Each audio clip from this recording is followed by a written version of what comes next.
Bonjour, Tata Jolie. Il y a une sœur qui m'intéresse à l'église, sauf que personne ne peut témoigner d'elle. Que faire? Question pertinente. Comment faire lorsqu'une fille m'intéresse et que visiblement personne ne peut témoigner d'elle ou que personne est de bonne foi au fait pour témoigner d'elle ou pour la recommander? C'est une question à deux tranchants. C'est vrai que quand on rentre dans la relation, c'est vraiment important d'être recommandé. Tu ne peux pas aller ramasser quelqu'un comme ça. Voilà, je l'ai croisé en allant, je ne sais pas, au supermarché. Et puis, depuis là, on discute. Et se contenter uniquement de la personne qui est en face de nous. Non. C'est important que les gens qui l'ont connu avant puissent, en tout cas, témoigner de la personne ou que tu puisses connaître la personne au travers d'autres personnes qui l'ont connue avant toi, en fait. C'est ça la recommandation. Le milieu le plus important qui connaisse mieux la personne, c'est famille ou amis, en fait. Et si tu veux rentrer en relation avec cette sœur ou ses frères, bah, c'est déjà bien de commencer à s'intéresser au moins aux gens qui entourent en fait la personne. Pas de manière non plus flicage, je ne sais pas comment, hein. Non. Mais en toute simplicité, essayer de prendre des informations sur la personne ou le connaître au travers le miroir des autres qui l'ont connu avant. Là où il est libre dans la relation, les amis, hein, c'est là où la personne est vraiment lui-même, c'est dans le cercle de ses amis. Et là où on le connaît, mais vraiment à nu et à découvert, bah, c'est sa famille. Donc, c'est très important que pour mieux connaître déjà la personne, que tu te fasses une idée de la personne, que tu t'approches de ces deux milieux-là. Maintenant, au-delà de ces deux milieux, c'est encore mieux que la personne puisse avoir quelqu'un qui puisse vraiment témoigner de lui. Bon, nous, à l'église, c'est vrai que on nous le recommande, on nous le dit, il faut que la personne soit recommandée et tout ça. Mais là aussi, c'est bien la recommandation, mais fais quand même attention aussi. Assure-toi auprès de qui tu es en train de prendre cette recommandation. Que cette personne soit équitable, juste, aimable. Bon, on va dire équitable et juste.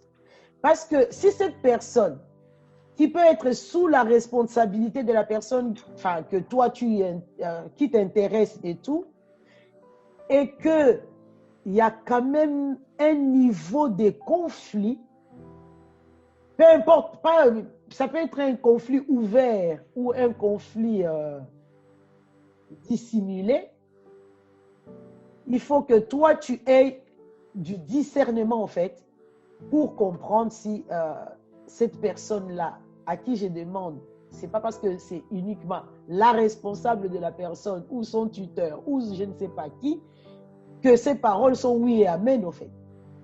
Il faut absolument que tu aies du bon sens, du jugement, un sens de justice quand même, pour savoir que cette personne dit vrai ou il y a un conflit d'intérêt quelque part.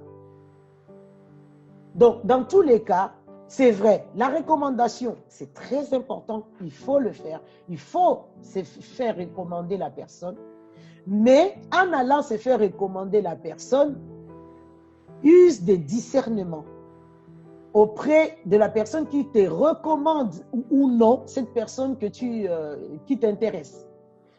Parce qu'il peut arriver que la personne à qui tu demandes le conseil ou la recommandation se trouve dans un genre de conflit avec cette personne. S'il ne porte pas la personne dans son cœur, il peut te dire ses sentiments à elle ou à lui, au fait. Parce que lui, avec lui, ça ne passe pas. Et ces sentiments-là, forcément, ça sera faussé. Donc, à toi de transcender aussi, de mettre aussi sur la balance, au fait, les recommandations qu'on te donne. Tu les juges avec ce que toi-même tu vois, Tu les juges avec ce que les autres amis, je ne sais pas, est-ce que tu perçois chez les amis de la personne ou encore dans un cercle, comme on a dit, là où il est à nu et à découvert, si tu peux connaître une personne plus proche de la famille ou quoi, c'est toujours bien. La recommandation, oui, mais attention, juge aussi la fameuse recommandation, que ça ne soit pas biaisé quoi, par un sentiment d'injustice ou un certain rejet ou un certain conflit, parce que un responsable peut être insécure, c'est-à-dire une jeune fille qui arrive, qui est bardée de diplômes et tout, et puis elle est un peu, vous voyez un peu, à la ramasse, elle n'a pas trop... la responsable peut être complexée vis-à-vis de la jeune fille. Elle va commencer à la minimiser ou à mépriser ce qu'elle a fait, ou je ne sais pas, tu crois quoi, c'est pas parce que tu as étudié, parce que ceci, parce que cela que tu vas te marier et tout. Donc, du coup, quand la recommandation va venir, ah bah attends-toi que la recommandation soit bloquée. Donc, à toi qui t'intéresse à la personne, use des discernements pour te dire, est-ce que c'est que la personne me dit de la personne que moi, je veux avoir, est-ce que c'est juste? Est-ce que c'est biaisé? Est-ce que c'est vraiment ça? À toi de voir. Le Saint-Esprit est notre conseiller.